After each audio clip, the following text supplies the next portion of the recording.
National Cancer Survivors Day is something that Ronald McDonald House New York is working with the New York Stock Exchange to highlight with two key voices that we want to speak to today. That's Steve Bensinger, he's the Chair Emeritus and Chair-elect at Ronald McDonald House New York, and Michael Brill, he's the Chair of the Board of Associates at Ronald McDonald House New York. Gentlemen, welcome. Thank you for having us. It's an honor to have you here today to talk about this topic. Let's start with you, Michael, and sharing your personal experience to the Ronald McDonald House New York. No, of course. So when I was 10 years old, I was diagnosed with pediatric cancer. I was treated at Sloan Kettering, and it's been 25 years, and I've been a survivor, and I'm feeling great, a clean bill of health.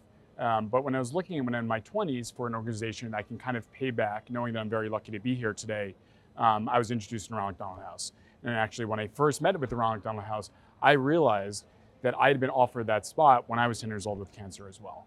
And it felt full circle to join an organization that's helping pediatric cancer patients and their families with a place to stay, really at the nexus of hospitality and healthcare.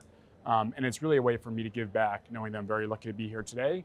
And with the modern advancements of cancer research, for other children who are basically going through treatment, to stay at the house and really enjoy the benefits that it offers. Steve, what more can you share about your connection to Ronald McDonald House New York?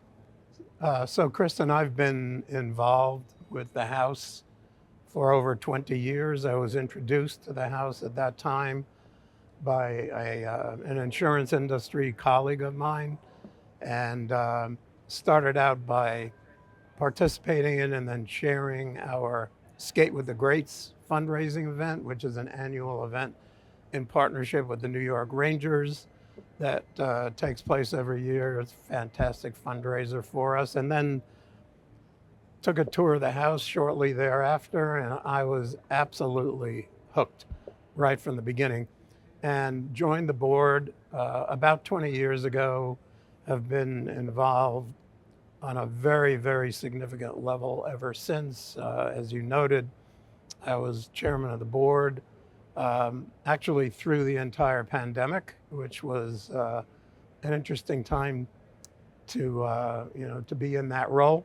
And I will be moving back into the chairman's role in October of this year for another 2 years. See if I can get it right this time without bringing any cataclysmic events with me.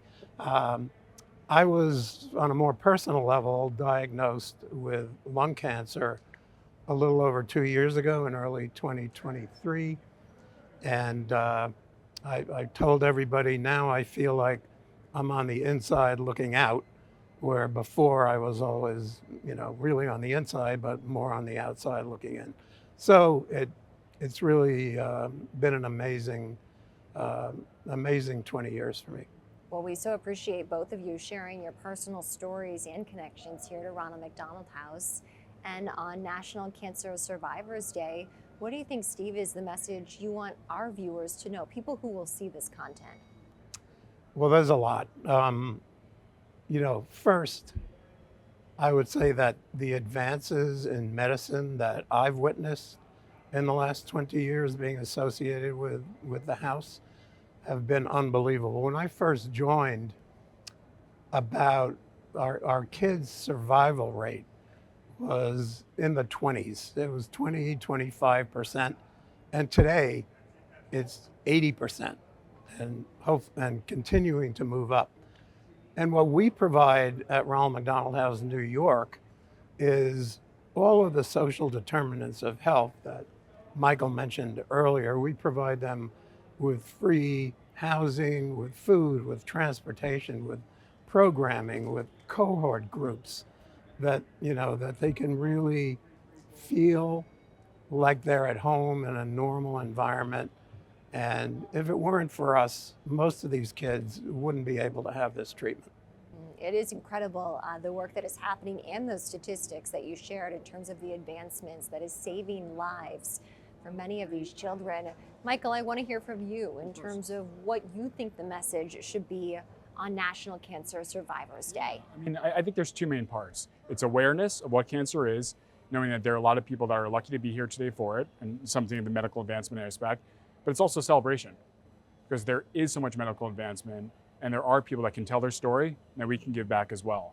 And that celebration is something very special, and I think when you go through cancer and treatment, and then you basically live for years to come, you have a different appreciation for life, and only that you kind of relate to it that much more after, and that's what the day is all about. Michael, how have you found that Ronald McDonald House's services here in New York do support children throughout their journey, both from a health and well-being standpoint? Yeah, it's a great question. And listen, I think back to my experience. So when I think about the going through cancer treatment when you get a diagnosis, there's really two main pillars. One is your treatment or medical kind of prognosis, right? So that's you're going through chemotherapy, radiation, et cetera. It's obviously tolling on your body. But two is your community aspect. And that can be broken down to even a few more things. So one is family. So for me, my parents are incredibly supportive. I could have not asked for more. And obviously for a child that has cancer, that strain on the parent, you can't even imagine. And I think back, I only know what my parents were thinking as an only child as well. But two is your broader environment. So that's your friends, your extended family. It's also where you're staying, your housing accommodations. I was very lucky to be in a home that was, safe in the suburbs, et cetera. But in New York City, staying at the house, that's your affordable or free housing. That is tremendous for those children that are getting treatment at Sloan Kettering or another neighboring hospital. They can go home to the Ronald McDonald House, feel safe, have a community welcome. You mentioned as well, there's free food. There's just generally a really good feeling and a community feel for that. And I don't think that could be anybody understated. That is the most important aspect outside of your medical treatment. And when I look at the house and I see those children there, I see myself. And it's something that I want to give back and volunteer too, because I'm saying, I'm lucky to be here. I want to make their life better, whether it's serving them another meal, spending some time there, or just being around. Steve, what more can you share about the relationship between Memorial Sloan Kettering, as Michael mentioned, and the Ronald McDonald House in New York? Sure, Kristen. MSK, as I call it, is our largest hospital partner, most significant hospital partner. Just a majority of the kids that are staying with us are being treated there. And so it was also, I think, the first hospital. So we're celebrating our 45th year in New York as Ronald McDonald House, New York. That's a long time ago. One of our honorees this year is Dr. Richard O'Reilly, who was actually one of our original board members. He was head of pediatric oncology for decades at Memorial Sloan Kettering. And in fact, just to add a little personal note, when I was diagnosed a little over 2 years ago, the first two people that I called were Dr. O'Reilly and Dr. Andrew Kung, who succeeded Dr. O'Reilly as the head of pediatrics at Memorial Sloan Kettering.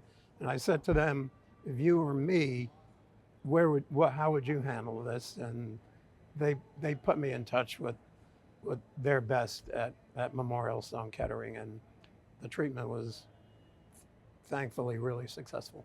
It's wonderful to hear that. Steve, anything more about the partnership between the two that would bring to light the work that Ronald McDonald House New York is doing? Yeah, the partnership, has always been amazing and it continues to be. So our board members, and we have two, Dr. Kung and Dr. O'Reilly is still a member of our board, and both are very active. What's fascinating is the insights that they can provide us about the advancements in pediatric medicine in treating cancer. The kids that are part of our world range from literally infants, some just born days or weeks ago, to young adults. Ever since the Affordable Care Act, we can have kids, young adults up to 26 years old that are being treated still as under pediatric protocols.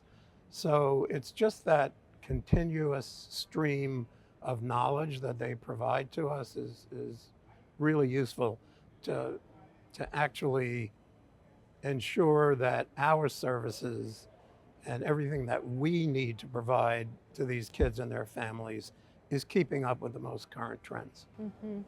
Michael, your company, Goldman Sachs, where you spend your day job, how is it supporting the mission here of Ronald McDonald House New York?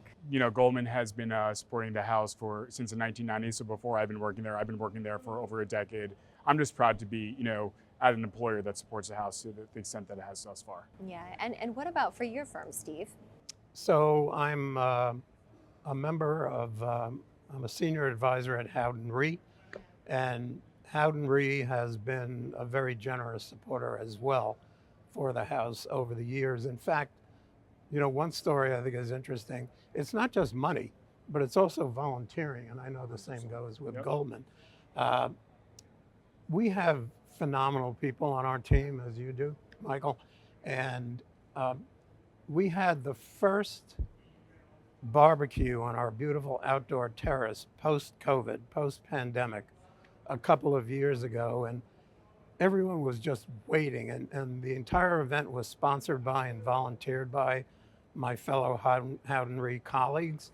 It was just amazing. It was a glorious day, and all the kids and their families were out there. It was just wonderful. You could see how important the emerging out of that darkness was to the kids and their families.